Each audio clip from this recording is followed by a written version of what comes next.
Hello, and welcome to 2025's first, and who knows, maybe only, installment of Critics and Cars Getting Home. I'm Doug. And I'm Sarah. And what did we just watch? We just saw A Complete Unknown, the Bob Dylan biopic, which is being heralded for amazing performances, most particularly by wonderful young Timothée Chalamet as the titular unknown singer-songwriter Bob Dylan. You might have heard of him, you might not. If not, you'll know that characters like Joan Baez, Pete Seeger, Woody Guthrie, and everybody's favorite Alan Lomax. I actually have very strong opinions about Alan Lomax, I have which we'll no get idea into who later. that is, but He's an archivist and organizer of the Newport Folk but also Festival. Johnny Cash. So And Johnny Cash. It's the kind of biopic that's incredibly well done. Let's just lay those cards on the table.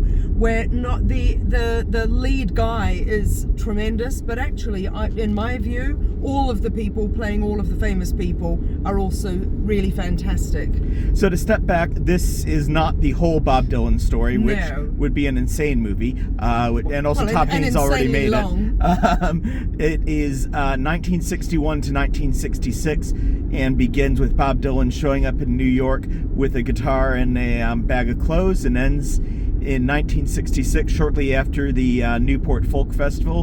And either you know what happened there or didn't, and we won't spoil that for you. Yeah, I had no idea. So what did you know about Bob Dylan going into this? Because I knew a fair bit of the trajectory. Yeah, so I knew about Bob Dylan to the extent that I knew that he was a folk singer-songwriter. I knew he was a big cheese. We recently watched that wonderful documentary about the making of We Are the World, and one of the funniest cameos was dear old Bob Dylan in that, really looking like that wasn't his cup of tea. But I knew his name was Robert Zimmerman. Did you know any of the songs? Yeah, I knew. Did you know many of the songs? Yes, I knew many of the songs. Did you know Don't Think Twice, It's All Right, or Hard Rain's Gonna Fall? Or I don't know. Okay. I don't know. And look, I'm not trying to be the guy. I'm just trying to establish because one of the reasons I'm asking is because the film, I think, more than some music, like we watched Better Man a couple weeks ago, which I loved, surprisingly. That's the Robbie Williams biopic. Robbie Williams, for those of you who live in America, and Let It Bomb, because you didn't know that you were going to get into a super fun movie. You're lost. So Doug didn't know any of the songs, didn't know Robbie Williams at all, and absolutely loved the movie, which and I still don't really twice. know any of the songs, because I don't have an ear for them. But you had a good time. But 5 of my favorite scenes of the year, super fun. But this film, even more than any music biopic I've seen in a long time, leans on long performance scenes. Oh yes, there are very some scenes long, where it's at a concert, and I know that folk songs aren't typically, very many minutes long in and of themselves, but he would do a set with, 3 whole songs, and it was enthralling. Yeah. Like, it was great. And by the way, this is not a musical. If anything, it's a little bit hybrid concert movie, because there are those performances, but it's not a musical in the musical sense. No. Or indeed in the way that Robbie Williams is a bit more of a musical. But anyway, we're not here to talk about Robbie Williams. We're here to talk about Bob Dylan. Yeah, and I think what the secret weapon of this film is its script, because it has to make some really hard decisions to get those 6 years. And there's some very terse things, like you see Albert Grossman clock Bob Dylan at a club. I think you need to and explain Albert Grossman Albert is the manager who works for CBS Records. And in the next scene, he's showing up at CBS Records with all the whole scene where he agrees to record for them, having been completely omitted. Yeah. And there's jumps like that throughout so that they can have the loving attention on both the music and the character. Did you think the performances, did you think it was too much, too long, too much music, or did you think it was great? No, I loved it. Yeah, I don't like music biopics a lot of the time, and I did not have super high hopes. James Mangold is a director who I think is fine. He did Logan, he did Ford versus Ferrari, he did Copland, he's done a bunch back of in other the day, stuff. Like 1997, Yeah, Copland. He did Identity. He must have been super young back then. Yeah. I mean, he's gone from being an obscure indie director to being, one of the few guys who can get semi-original material off the ground. But I didn't think that his Dylan biopic would be my favorite film that he's made. Yeah. But I think the secret weapon is Jay Cox, who's the co-screenwriter, who worked with Martin Scorsese on Age of Innocence, Bringing Out the Dead, and Silence, among others. Right. And there's so not your classic Scorsese films, but definitely superlative ones. Yeah.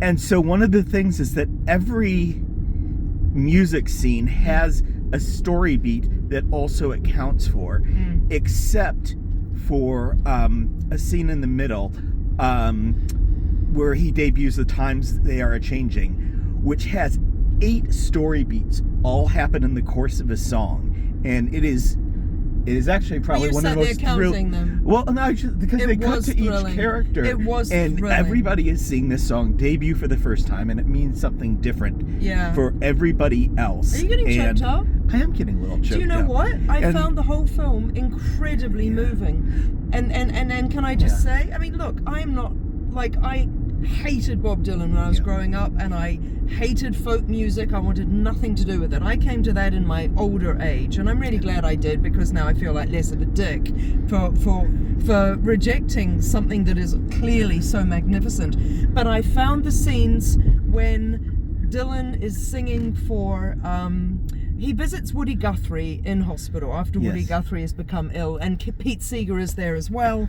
Look, I've heard of Pete Seeger and Woody Guthrie. I couldn't tell you, well, I could now, but I couldn't have told you what their songs were. But the moments when men were playing and men were hearing, that sounds really wrong. Just that makes it sound like it's all just a man's movie. But you could feel the emotion, and you could feel how significant and important these songs were. And I found that incredibly moving. And I will say, even though like some Dylanologists have mentioned that some of the female characters get a bit of short shrift, I did feel like Joan Baez certainly got, it was the first time that I really got the whole arc of the Baez-Dylan relationship, and I didn't understood know about any of that. What she meant, and also his girlfriend, is it Sophie? So it's Sylvie. Now Sylvie is me, played by Elle Fanning, and she's terrific.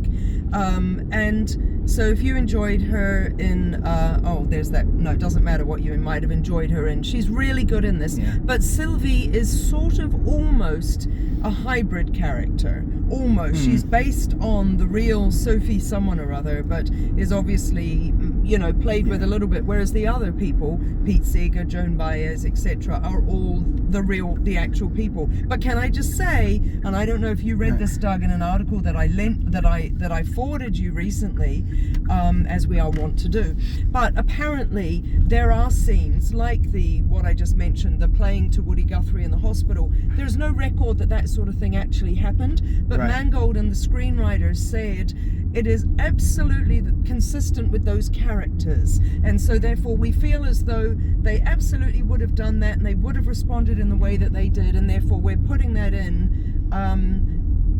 And I think that actually is really interesting dramatic license, and I don't object to it.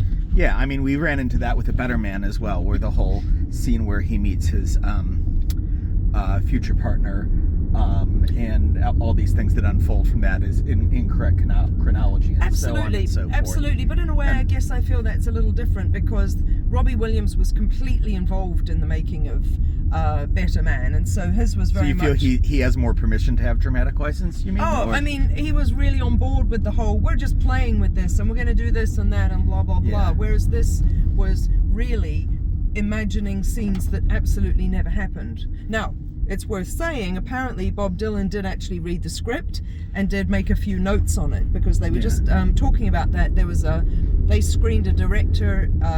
actor interview afterwards. Yes, and so kind of nice to know that Bob Dylan sort of, gave it his blessing, even in a tacit sort of way.